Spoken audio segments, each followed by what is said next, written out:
پسند فرمائیں گے اور انشاءاللہ مزید بہتری انتظامات میں ہو رہی ہے. تو میں آپ کو یہ کہنا چاہوں گا کہ آپ یہ تہیہ کر لیں کہ آپ اپنے خانے میں روحانی اعتکاف کے لیے آتے ہیں اور سیکھنے کی خاطر آتے ہیں. اس واسطے یہاں قیام کے دوران ارادہ آرام کا نہیں ہونا چاہیے. ہاں، روح کا آرام ضرور ہونا چاہیے. جسم بے آرام ہو تو روح آمادہ آرام ہوتی ہے اور پھر اس کو آرام کہاں مل جائے گا؟ اللہ کے ذکر میں آرام مل جائے. تو ذرا روح کے آرام اور روح کی تقویت اور اس کی تمانیت اور قوت کا ذرا انتظام کیجیے.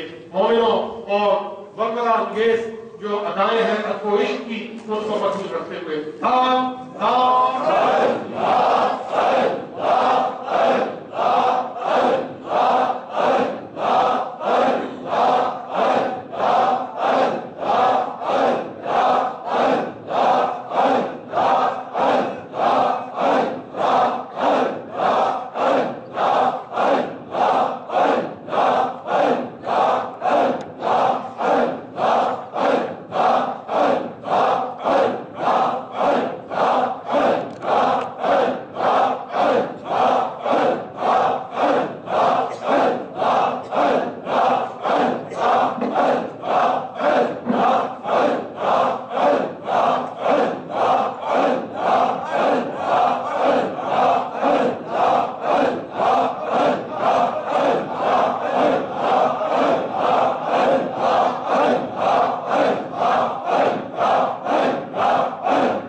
اس مبارک کی انشاءاللہ نماز عصر کے ساتھ ہی جو دوسری نشست شروع ہوگی اس میں علماء کے خطابات کی اور ناصاف احباب کی منظور پیشکش ادب و عشق اور حضور سید عالم معلم محفوظ کائنات صلی اللہ علیہ وسلم ہوگی.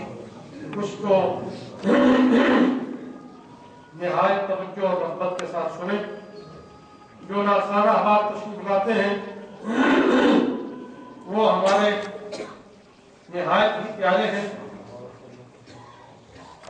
لاہور سے ہمارے ناصارہ احباب میں بھی کچھ افراد پہنچ گئے ہیں, ان کو بھی ہم خوش آمدید کہتے ہیں. راولپنڈی سے جو احباب آئے ہیں انہیں بھی خوش آمدید کہتے ہیں, اور علماء احباب اعزاء تشریف لائے ہیں ان کو بھی ہم خوش آمدید کہتے ہیں. لیکن یہ بات سب کے ذہن میں رکھنا چاہیے, جتنے بھی کلام ہیں منظور نعت کے یا مدحیہ یا تعزیہ یا کسی بھی ایسے قبیل کے جو عشق کے دعوت کرتے ہیں, وہ سب بہت اچھے ہیں کیونکہ وہ حضور کی نعت میں اس لیے بہت اچھے ہیں. ان کے اچھے ہونے پر تو کوئی کلام نہیں ہو سکتا. لیکن جو حضرت صاحب نے پیش کیا ہے وہ تمام کلاموں میں منفرد. کیوں کہ اس میں عروض کی پابندی رکھنے کی بجائے کتاب و سنت کی پابندی رکھی گئی.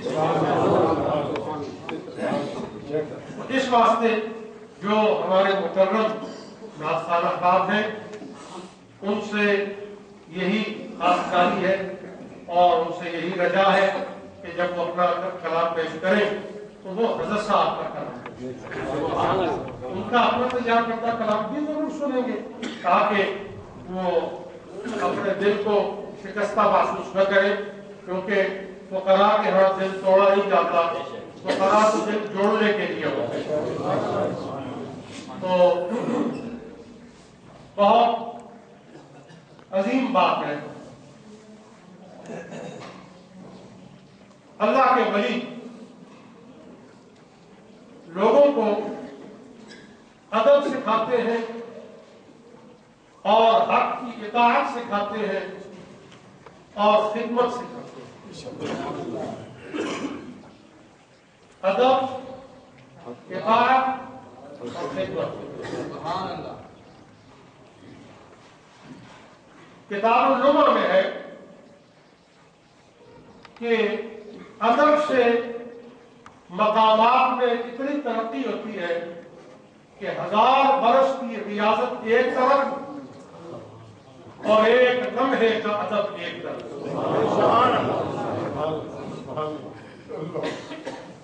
اور پھر فرمایا اطاعت سے درجات کی حفاظت اس طرح ہوتی ہے کہ 1,00,000 پہرے دار ایک طرف اور اطاعت حق میں کیے جانے والا عمل ایک طرف، اس کی اتنی قوت۔ اور فرمایا خدمت سے وہ کچھ مل جاتا ہے جو برس ہا برس اور پہاڑوں کے برابر سونا دینے والا بھی شاید وہ مقام نہیں پا سکتا جو محبت کے ساتھ خدمت میں ایک لمحہ مرید اپنے شیخ کی بارگاہ میں بسر کرتا ہے۔ فرمایا کروڑوں کے بیش قدر جو قربانیوں کے معاملات ہیں وہ ایک طرف رہ جاتے ہیں اور خدمت والا آگے بڑھ جاتا ہے۔